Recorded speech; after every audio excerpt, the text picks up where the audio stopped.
देश की सबसे दुखद खबर सामने आ रही है, जिस खबर को सुनने के पश्चात आज देश का प्रत्येक भारतवासी स्तब्ध है, दुखी देखने को मिल रहा है।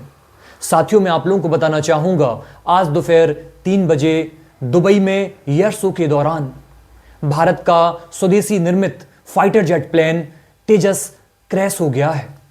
बताया जा रहा है कि ये जो तेजस है, एरियल डिस्प्ले करते समय क्रैश हुआ है और इसी क्रैश के दौरान हिमाचल प्रदेश के कांगड़ा जिले के अंतर्गत नगरोटा निवासी नमन सयाल की मौत हो गई है। साथियों, मैं आप लोगों को बताना चाहूंगा, हमारा देश का ये तेजस जो फाइटर जेट प्लेन है, ये स्वदेशी निर्मित है और आज जब हमारी स्वदेशी निर्मित चीजों को की क्षमताओं का पूरे विश्व पटल पर दिखाने का मौका आया, अपनी क्षमताओं का प्रदर्शन करने का समय आया, तो ये यूं अचानक क्रैश हो जाता है। और जैसे ही एक क्रैश की घटना आती है, पूरे इंटरनेट पर आग लग जाती है और एक खबर इस तरीके से सनसनीखेज पूरे दुनिया में फैल गई है और साथ ही भारत की टेक्नोलॉजी पर, भारत के स्वदेशी निर्मित सामानों पर, ये जो वायुसेना के बारे में इतनी तारीफ की गई थी, ये जो हमारा तेजस के बारे में बड़ी बातें की गई थी, उसको लेकर प्रश्न चिन्ह खड़ा हो गया है और होना लाजमी है। क्योंकि जहां पूरा देश उसे देख रहा था, पूरा विश्व उसे देख रहा था, जब आज प्रदर्शन करने का मौका आया, तो इस तरीके से उसका क्षतिग्रस्त हो जाना और पायलट की मौत हो जाना एक बहुत बड़ा प्रश्न चिन्ह खड़ा कर देता है। जैसे ही प्लेन क्रैश हुआ और जैसे ही जमीन पर गिरा, तो एक आग का गुब्बारा देखने को मिला है। हवाई अड्डे पर एक बहुत बड़ा भीषण विस्फोट हुआ, जिसे देखकर आसपास लोग जो एयर शो देख रहे थे दुबई में, वो स्तब्ध हो जाते हैं, शॉक हो जाते हैं। साथियों, मैं आप लोगों को बताना चाहूंगा, ये जो तेजस फाइटर जेट प्लेन है, ये जो क्रैश होने की घटना सामने आई है दुबई में, ये पहली दफा नहीं हुआ है। ये हमारा जो स्वदेशी निर्मित फाइटर जेट प्लेन है, वर्ष 2023 में राजस्थान के पोखरण में जब युद्ध अभ्यास चल रहा था, तो इसी दौरान तेजस का जो इंजन है वो फेल हो गया और उसी समय तेजस फाइटर जेट प्लेन क्रैश हो गया था। तो आज ये दूसरी दफा हुआ है। जिस फाइटर जेट प्लेन को रक्षा निर्माण में आत्मनिर्भरता का प्रतीक माना जा रहा था, आत्मनिर्भरता का बहुत बड़ा संदेश माना जा रहा था अपनी क्षमताओं को लेकर, जिसके बारे में चर्चाएं हो रही थी, उस तेजस का आज जो क्रैश हुआ है, उसके चलते जो पायलट की मौत हो गई है, ये सच में बहुत ही हृदय विदारक है और हमारे देश की टेक्नोलॉजी पर, हमारे देश में निर्मित सामानों पर इस तरीके से ये जो घटना देखने को मिली है, बहुत बड़ा प्रश्न चिन्ह खड़ा हो गया है। साथियों, मैं आप लोगों को बताना चाहूंगा, तेजस फाइटर जेट प्लेन 600 करोड़ रुपए की लागत से तैयार हुआ है। तो एक बार में 3000 किलोमीटर की रफ्तार से उड़ान भरने की क्षमता रखता है, जिसकी 13 मीटर से ज्यादा लंबाई देखने को मिलती है। और अगर निरंतर इसकी स्पीड की हम बात करें, तो लगभग 2200 किलोमीटर पर हावर से ज्यादा इसकी रफ्तार देखने को मिलती है। इतना बेहतरीन कैपेबिलिटी के से लेस ये जो हमारा स्वदेशी निर्मित तेजस प्लेन है, आज इसका यूं क्षतिग्रस्त हो जाना और एक ऐसी समय क्षतिग्रस्त होना जब पूरा विश्व हमारे देश की क्षमताओं को देख रहा था।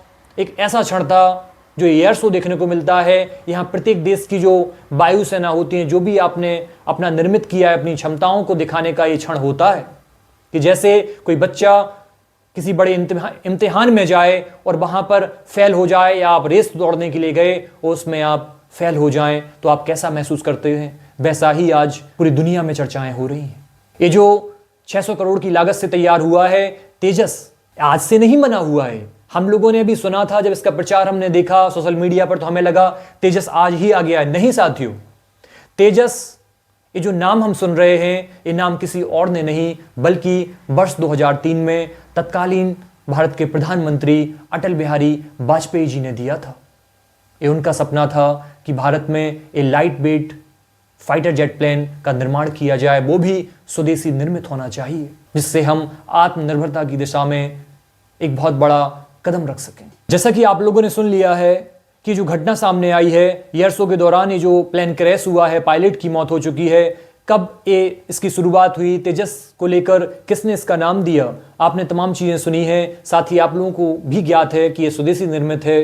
वहीं दूसरी तरफ अंत में मैं आप लोगों से कहना चाहूँगा, तेजस जो स्वदेशी निर्मित है, वहीं दूसरी तरफ हमारे भारत के जब हम बजट की बात करते हैं, तो बहुत 1% की हमारे पूरे भारत का जो बजट है उसका 1 से 2% भी हमारे देश की सरकार रिसर्च और इनोवेशन पर खर्च करना नहीं चाहती है। और आप सभी जानते हैं, अगर हम कोई नई चीज़ों का अनुसंधान नहीं करेंगे, कोई नई चीज़ की दिशा में हम रिसर्च नहीं करेंगे, तो हम अच्छी से अच्छी टेक्नोलॉजी का कभी भी निर्माण नहीं कर पाएंगे। जैसा कि आज हम लोग कई देशों पर हमारी डिपेंडेंसी बहुत अधिक बढ़ती जा रही है, उसका सबसे अहम कारण जो देखने को मिलता है वो है रिसर्च और इनोवेशन पर सरकार का ध्यान ना होना। सरकार का आज ध्यान है सिर्फ इस बात पर, सिर्फ प्रचार करने पर कि हम विश्व गुरु बन चुके हैं।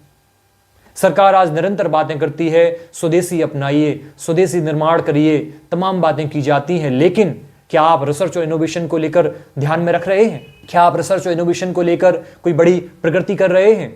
सरकार स्वयं नहीं चाहती कि कुछ नया इनोवेट हम स्वयं अपने देश में कर सकें। बस हम सिर्फ ऊपरी ऊपरी बातें करते हैं कि हम विश्व गुरु बन चुके हैं, हम 2047 में 2050 में हम इतने ट्रिलियन इकोनॉमी बन जाएंगे। लेकिन आप कुछ नया चीज बनाने में, सीखने में आप क्या योगदान दे रहे हैं? हमारे देश में आज जातियों के ऊपर बातें हो रही हैं कि आप किस जाति से हैं, किस जाति के हैं, आप किस धर्म के हैं, इस तरीके की बातें देखने को मिलती हैं। हम कभी ये नहीं कहते कि हमें इस क्षेत्र में रिसर्च करना चाहिए, इस क्षेत्र में इनोवेशन करना चाहिए और सरकार को भी बढ़ चढ़कर उसका सहयोग करना चाहिए।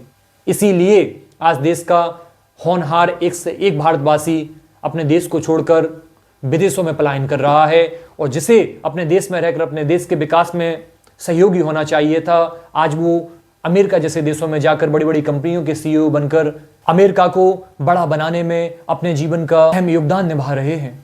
अंत में मैं यही कहूंगा, ये जो घटना सामने आई है, इस बात को लेकर बहुत अधिक गंभीर होने की आवश्यकता है, क्योंकि अगर इसी तरह हमारे देश में स्वदेशी निर्मित चीजों का इस तरीके से क्रैश होता रहा, इस तरीके क्षतिग्रस्त होते हुए हमारे भारतवासियों की मौत होती रही, तो आने वाले समय में हम जो विश्व गुरु बनने की दिशा में बातें कर रहे हैं, ये सिर्फ और सिर्फ सोशल मीडिया पर बातें ही रह जाएंगी और कुछ नहीं होगा।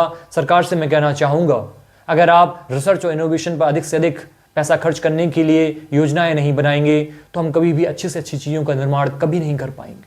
अंत में आप लोग क्या कहते हैं? ये जो घटना सामने आई है, इसके बारे में आप लोगों की क्या राय है, या भविष्य में सरकार को क्या विशेष कदम उठाने चाहिए जिससे ऐसी दुर्घटनाएं देखने को ना मिले? अंत में नमन सयाल जी के परिवार के साथ ये जो हृदय बर्दारक घटना सामने आई है, परमात्मा इन्हें इस भीषण दुख को सहन करने की क्षमता प्रदान करें, यही बुंदेलखंड हेडलाइंस के परिवार की ओर से हम भावपूर्ण श्रद्धांजलि अर्पित करते हैं। हमारे भारतीय वायुसेना का ये जो वीर सपूत था, इसे आज हम लोगों ने खो दिया है, और ये जानकारी सुनकर हृदय बहुत पीड़ा से भरा हुआ है। आप लोग क्या सोचते हैं इस बारे में? अपनी राय कमेंट बॉक्स में अवश्य बताएं।